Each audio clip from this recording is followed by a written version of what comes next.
Hi guys! Good morning everyone! Ayan, so for today's video ay samahan niyo po ako magluto nitong ating napakasarap na lechon paksiw. So guys, itong ating lechon is nasyaro natin ng ating last gig. So ayan, shout out sa nagbigay at nagpadala nitong ating lechon. Ako talaga nung isang araw pa talaga ako nagkikrave ng lechon at ayan na nga.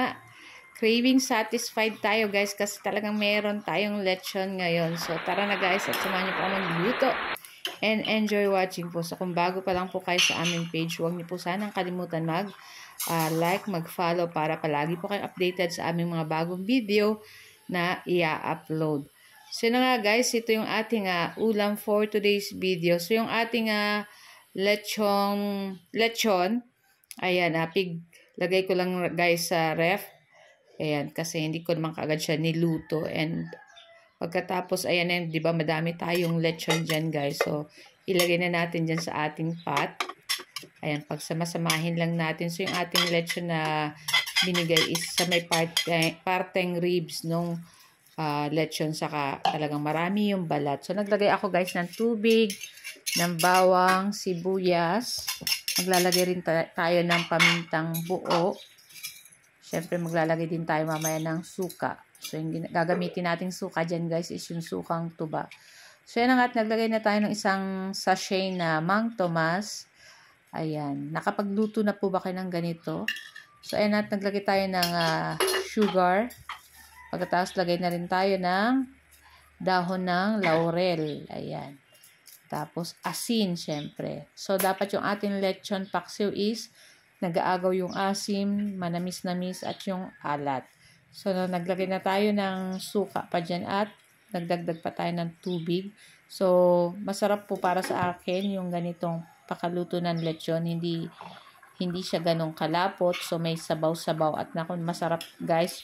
Talagang isabaw sa kanin. So, yan na nga. Dati naman ang luto yung ating lechon. Kaya lulutuin lang natin to ng mga ilang minuto lang guys. Pakukuluan lang natin. Lulutuin lang natin yung suka. So yan na nga. At naku, napakabangon nito guys. Kaya talagang minsan masarap po talagang kumain ng lechon. Lalo pag paminsan-minsan laang naman. So yan na nga. At titikman natin guys. Naku, talagang sarap. Talagang asim kilig. Gawa ng ating suka at manamis-namis. Talagang napaka-perfect nitong ating lechon paksiw. So, maya-maya guys, papatayin na rin natin yung ating apoy dito at ililipat na rin natin sa ating plato or sa ating mangkok itong ating lechon. Ako, syempre kayo po ba guys, pag lechon, ano po bang unan yung kinakain? Syempre, dapat yung balat, lalo pag bagong-bago pa lang at napakalutong. Ayan, napakasarap nito. At syempre, pag lechon paksiw din guys, masarap din unahin kainin yung balat. At talaga yung laman niya guys is parang melts in your mouth na din kasi nadudurog na siya sa sobrang lambot. Talagang super yummy nitong ating lechon paksiw. So, bihira lang naman po tayong makakain ng ganito. Kaya, sulitin na natin. So, guys, ito lang po ang aking video today at sana po ay nag-enjoy kayo. Huwag niyo po sana kalimutan mag-like, comment, at pa-share po ng ating video. So, guys, thank you for watching and see you next video again. Ciao! Sarap!